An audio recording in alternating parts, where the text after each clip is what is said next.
Hello दोस्तों, welcome to MM law classes. आज की इस वीडियो में हम डिस्कस करेंगे इंडियन एविडेंस एक्ट 1872 की सेक्शन 8 को। इंडियन एविडेंस एक्ट 1872 की सेक्शन 8 को हम आज डिस्कस करेंगे। सेक्शन 8 को डिस्कस करने से पहले हमें यह पता होना चाहिए कि सेक्शन 8 है किस चैप्टर में, क्या कहती है, क्या हम पढ़ रहे हैं। तो सबसे पहले एविडेंस एक्ट में आपको देखना पड़ेगा कि कौन से चैप्टर में है। चैप्टर 2 में है। चैप्टर 2 में सेक्शन 5 से लेकर सेक्शन 55 तक दी हुई है और पूरा चैप्टर रेलिवेंसी के बारे में है, रेलिवेंसी ऑफ फैक्ट के बारे में है, सुसंगतता के बारे में है, तथ्यों की।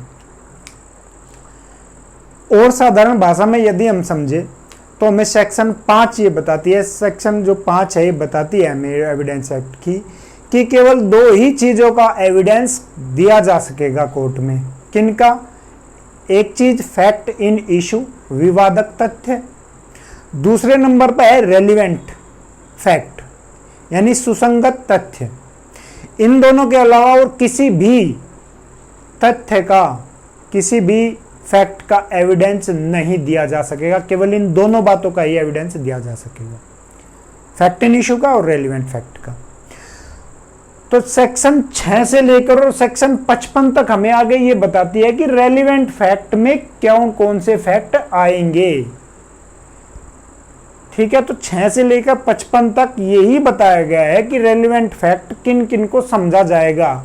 दूसरी तरह से आप इस क्वेश्चन को ले तो रेलिवेंट फैक्ट हमें कौन सी सेक्शन बताएगी? सेक्शन 6 से लेकर सेक्शन 55 तक।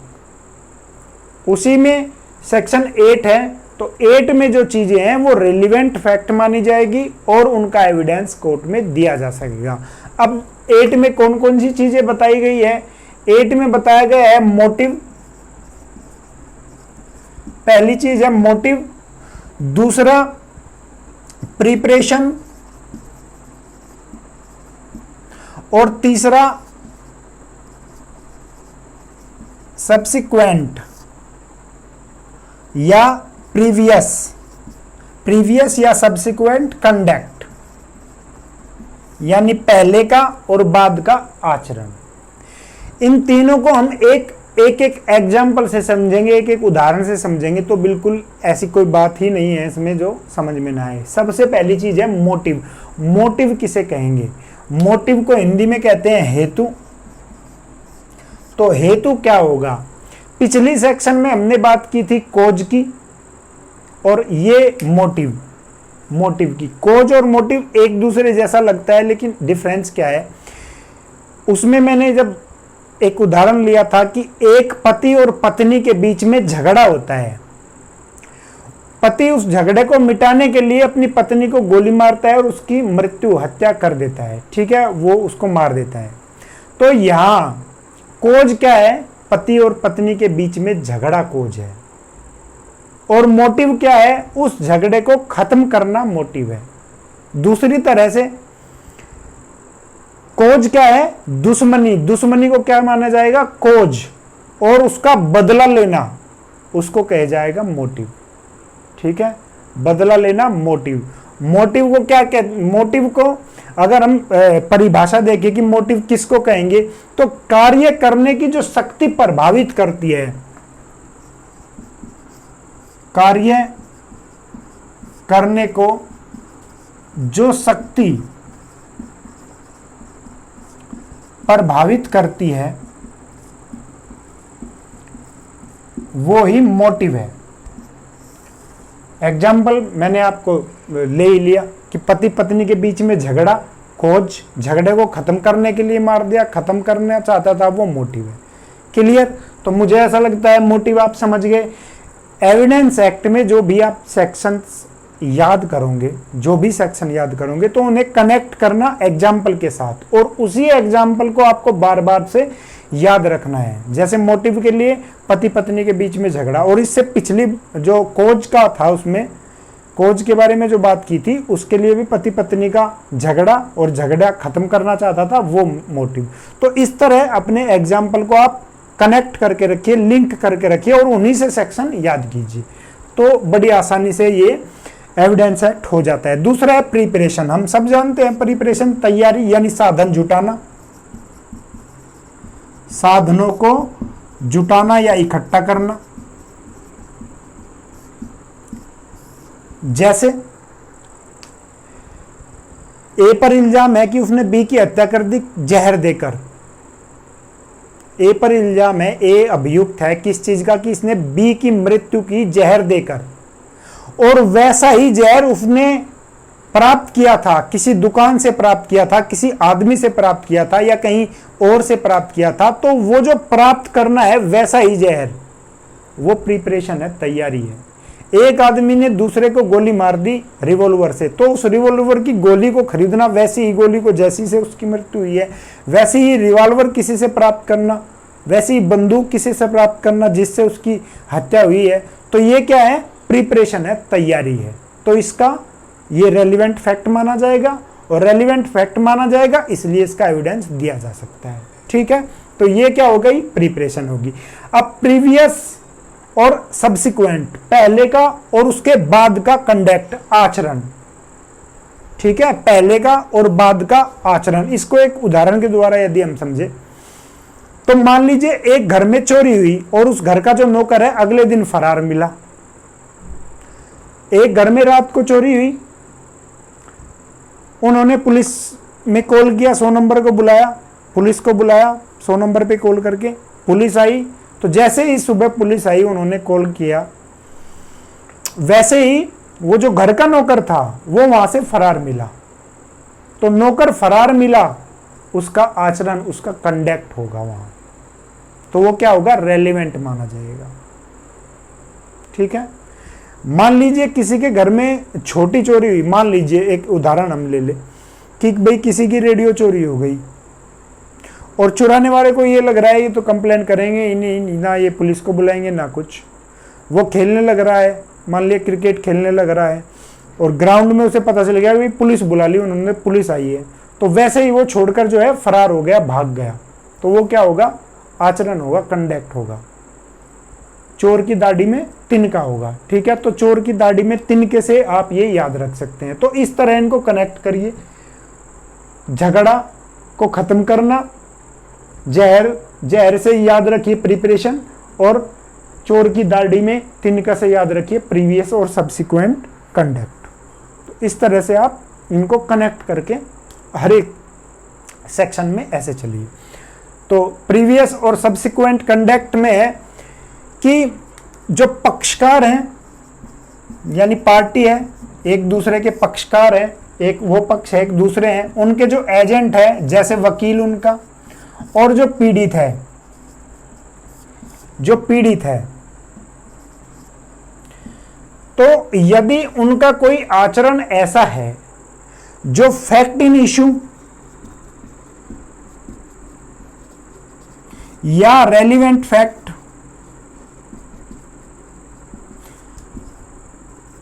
से संबंध रखता है, को प्रभावित करता है, फैक्ट इन इशू और रेलिवेंट फैक्ट को प्रभावित करता है उनका आचरण, चाहे वो पहले का हो चाहे बाद का हो, तो वो रेलिवेंट होगा।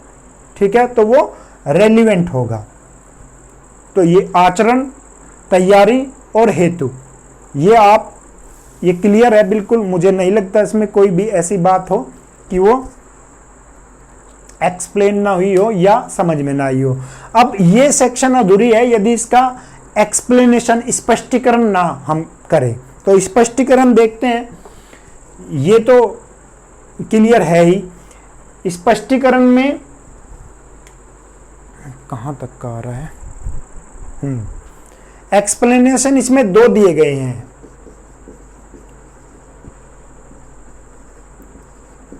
तो एक्सप्लेनेशन में बताया गया है, दोनों ही साथ लेके चलेंगे। एक्सप्लेनेशन में ये बताया गया है कि जो आचरण है, जो कंडक्ट है, उसमें स्टेटमेंट नहीं आएंगे, उसमें कथन नहीं आएंगे। तो आपको ये याद रखना है कि सेक्शन 8 में आचरण में कथन नहीं शामिल है, आचरण में कथन नहीं आते हैं, लेकिन उसके 2 अपवाद हैं।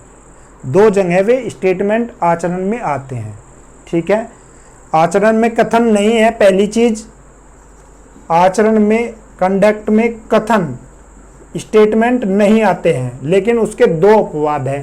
पहला अपवाद क्या है कि जो कथन आचरण के साथ साथ हो, आचरण के साथ साथ हो और उसे स्पष्ट करते हो, वे कथन रेलिवेंट होंगे और एविडेंस दिया जा सकता है। पहली चीज क्या है, आचरण के साथ साथ हो और स्पष्ट करते हो। और दूसरी चीज क्या है कि जब उस व्यक्ति की उपस्थिति, जो कथन कर रहा है उसकी उपस्थिति या हियरिंग मतलब सुनने की जो उसकी ताकत है, उसी ने सुना हो खुद और उसकी उपस्थिति वहां रही भी हो। जैसे इसका एक एग्जाम्पल है जी, हम उसको लेंगे, इसको भी स्पष्ट करेंगे। लास्ट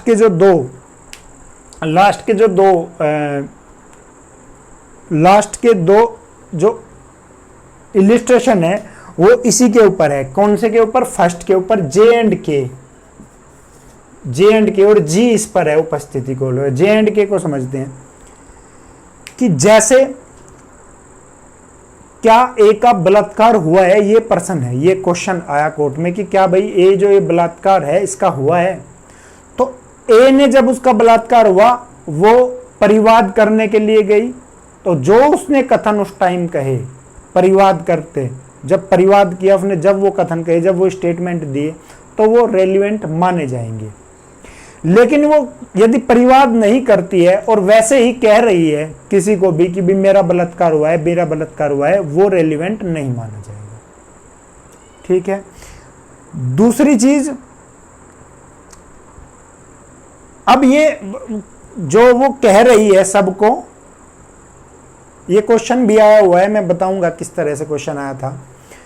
जो वो कह रही है सबको, वो बिना परिवाद के रेलिवेंट नहीं होंगे, लेकिन वे संपोषक साक्ष्य माने जा सकते हैं, या वो डाइंग डिक्लेरेशन में वो वहां एविडेंस उनका दिया जा सकता है। यानी वो 157 जो संपोषक साक्ष्य की हम पढ़ेंगे आगे, उसमें रेलिवेंट हो सकते हैं या सेक्शन 32 में रेलिवेंट हो सकते हैं। ठीक है। तो ये क्वेश्चन आया था कि ए का बलात्कार हुआ है, ये क्वेश्चन है, और उसने जो है बिना परिवाद के कहा है किसी को कि भी मेरा बलात्कार हुआ है, तो क्या ये रेलिवेंट है या नहीं है? तो नहीं है, सेक्शन 8 के तहत बिल्कुल नहीं है। सेक्शन 8 के तहत ये रेलिवेंट नहीं है, लेकिन ये रेलिवेंट हो सकते हैं किसके तहत? 157 संपोषकता साक्ष्य और 32 डाइंग डिक्लेरेशन वाले में ये हो सकते हैं सुसंगत। सेम यही क्या है, सेम यही इसमें है के वाले में। के में क्वेश्चन उठता है कि क्या ए को लूटा गया? ए कंप्लेन करता है कि भाई मुझे लूटा गया। तो जब उसने वो कंप्लेन की, जब वो स्टेटमेंट दे रहा है कि मुझे लूटा गया, वो स्टेटमेंट, वो कथन उसके रेलिवेंट होंगे। लेकिन वो वैसे ही कह रहा है बिना कंप्लेन कि भाई मुझे लूटा गया, मुझे लूटा गया, मुझे लूटा गया, वो रेलिवेंट नहीं होंगे। लेकिन सेम चीज यहां भी है, 157 और 32 के तहत वो रेलिवेंट हो सकते हैं, और ये भी क्वेश्चन आया हुआ है। तो ये बिल्कुल याद रखना है, इससे क्वेश्चन बने हुए हैं, आगे भी बनेंगे। ये अब जी उपस्थिति और हियरिंग के बारे में, इसमें जी का एक इलिस्ट्रेशन है जिसमें एक क्वेश्चन उठा कि क्या ए बी को देनदार है 10,000 रुपये के। ए जो है देनदार है बी को कितने का? 10,000 रुपयों का।